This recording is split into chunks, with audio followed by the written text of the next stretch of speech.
Alrighty, so hey, welcome to Revenge of the Show. If it's your first time here, thanks for stopping by. Check out the other stuff that we're doing on this channel, a whole bunch of different stuff.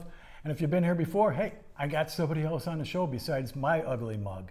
So, hey, I want to welcome John to the show. John, thank you for coming by. Wake up where you got a big production here. Yeah. So, your mug's not that ugly. no, you know, you should see some of the comments.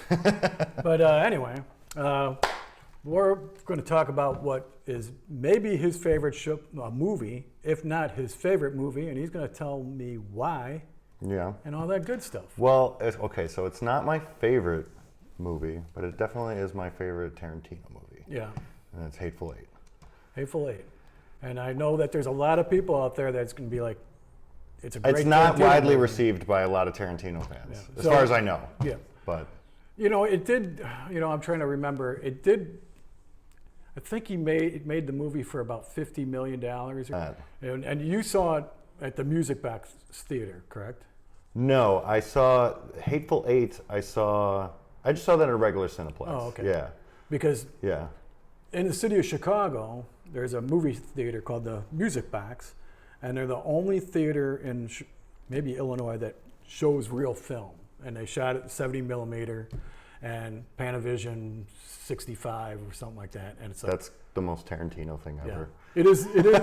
Well, you know, he never shot, as far as I know, this is one of the few movies that he uses 65, that he shot in 70 millimeter. Yeah.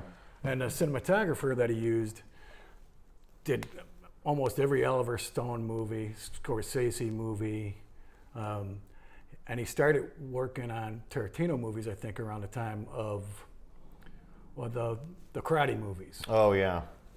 So going into those back movies, would you rank this as your favorite Tarantino movie?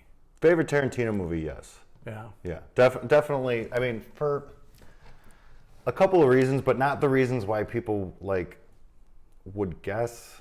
Because obviously, like Pulp Fiction is, highly regarded as like one of his best films. And Yeah. I love a lot of his other movies too, like Jackie Brown and the Kill Bills are pretty good too. I loved *Inglourious Bastards*, but there's something about like writing and having an entire movie where the setting almost never changes. Yeah. It's all inside that cabin, and it's like buried by the snowstorm. And the only the lead to get there obviously is like them in the carriage on the road and everything. And then only when they're doing like flashbacks or whatever Yeah. do they actually leave there. So there's just something about the fact that you can make a story that compelling without ever leaving one place. Yeah, You know? it is interesting how they use that big cabin and Yeah. shot it in that way. And the other stuff that they shot outdoors in Colorado, that was epic big screen stuff. Yeah. That opening shot, I think they're using a crane on it, and you can see it going up, where it's going to that cross. Mm-hmm. You see there's some shakiness, like the crane is maybe shaking. But to end that shot, and right when the stagecoach is coming by, I mean, that's really cool stuff. Yeah, It's a great shot. He's kind of known for that too. I mean, there's a lot of like in *Inglourious Bastards*. I remember there being a bunch of shots where it doesn't take you out of the movie, but it almost just like it makes you appreciate it in real time. I don't know how much of that is due to him though, or a great cinematographer. Yeah. Man, this cinematographer is a really well-known cinematographer. Unfortunately, he did Platoon, all kinds of stuff. Everything that has Tarantino's name on it, though, he'll get credit for. But yeah, there's no doubt. Like from the writing to the directing, everything. Yeah. So, the one character in the movie, the guy who is a sheriff or is going to be a sheriff. Yeah. It's like that guy's a really good actor. I mean, Mm-hmm. I remember seeing him he was on The Shield for all those years and stuff like that. And he was always I knew him from Bastards. Django. From Django, okay, Yeah, So yeah. he's been working with them for a while now. But it's like that guy in The Shield, he was. Mm-hmm. I can't say I've ever seen an episode of The Shield. It was these guys were bad people. There is a message at the end. It's one of the most violent movies you'll ever see. There's in certain parts of the world, India and some other countries. They're like all that violent stuff, like the vomiting and stuff like that. Yeah. Ugh.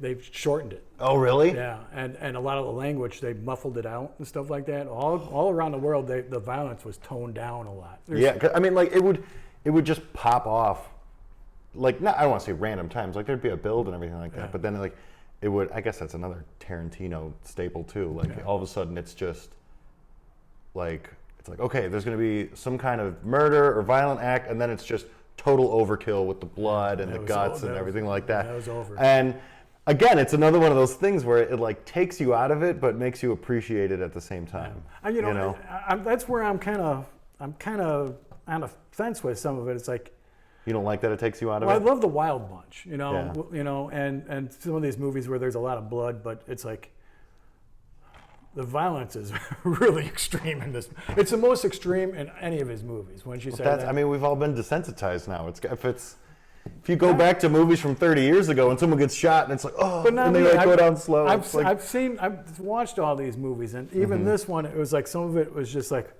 wow. I mean, Reservoir Dogs. Yeah. The first time I saw Reservoir Dogs and he was starting to torture that cat. Yeah.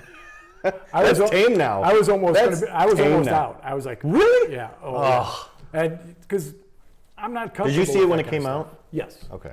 You know, that was a long freaking time ago.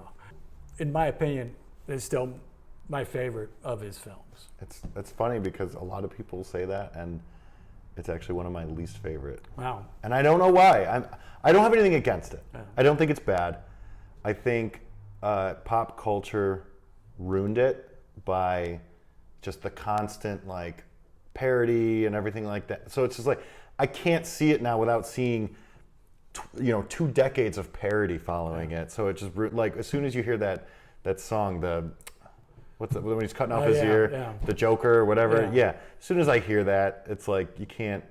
Like if I'm watching Reservoir Dogs and that song comes on, I start laughing. Yeah. Well, I like there's some rawness to it. There's some, and I love when he's lighting up the lighter and it's like, and Tim Roth. I mean, every movie he's in he's always bleeding in one of these movies. It's like, when he's in the back of the seat, Reservoir Dogs. And just like all the scenes with him and like when he's like talking to the mirror and stuff, like it makes you think of like like Taxi. Taxi. Yeah. Taxi Driver. Oh yeah. Oh my God, it's right fucking behind me. Yeah. But like for me, Reservoir Dogs, it's like I said, it's parodied a little too much, and that kind of started. I don't know if that's where Tarantino started with it, but the constant theme in every single one of his movies is the pointless dialogue. Like the characters having conversations about nothing, or a cartoon, or music, or whatever. Something that has nothing to do with the plot. Yeah, but a lot of the stuff, though, if you look, I kind of disagree with you there. I mean, if you look at his dialogue, I mean, it's like there's stuff in a dialogue that a lot of times it's like he's telling you something that is going to like it's like it relates. Movie sometime or another. It's like now how he gets there. Yeah. He tries to get there as real people do. You know, it's like.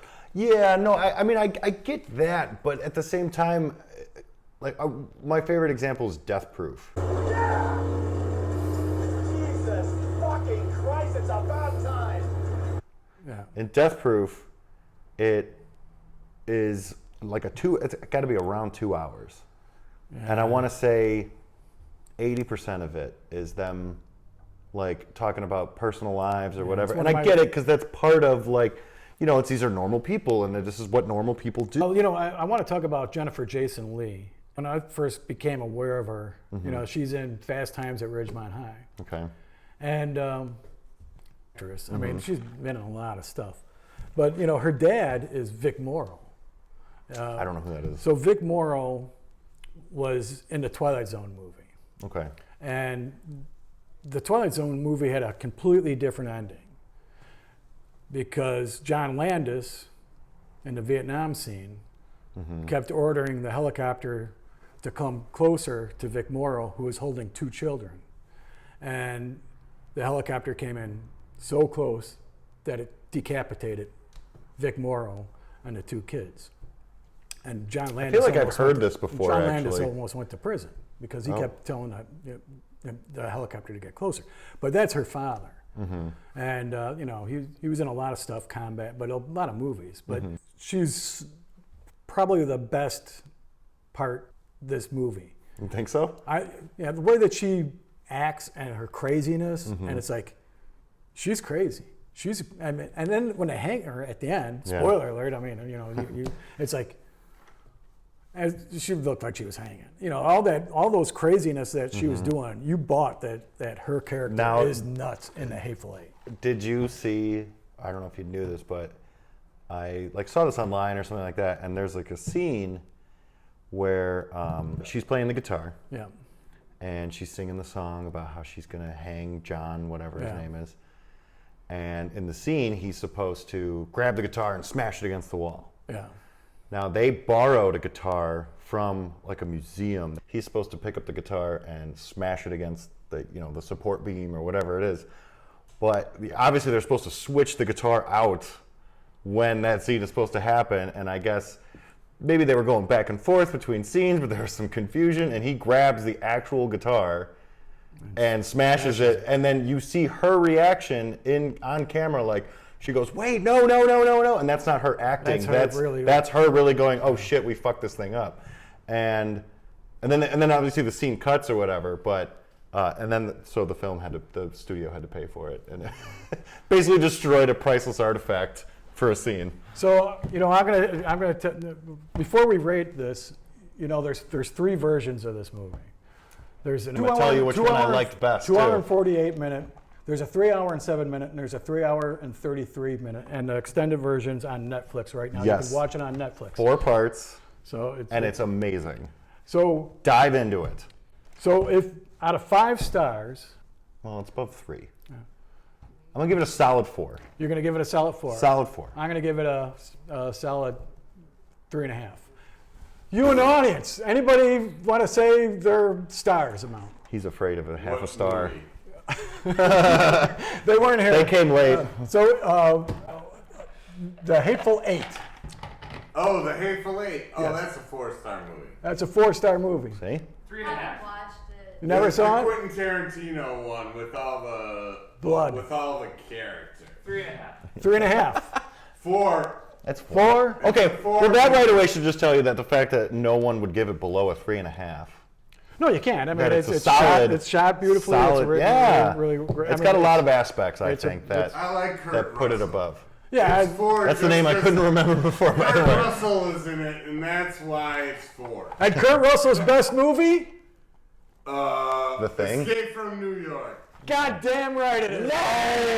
Get the fuck out of here. He's right. No You're way. wrong. The I don't know Thing. who out there saying Thing. that. No, okay. Actually, I lied. Is Overboard. Overboard. All right. Well, he's, That's a good movie. Overboard is awesome. Guys, it was just sky high. he just went overboard with that. With all that, there you have it. Go see the movie if you haven't seen it. Like and subscribe to the show. And thanks. Bye-bye.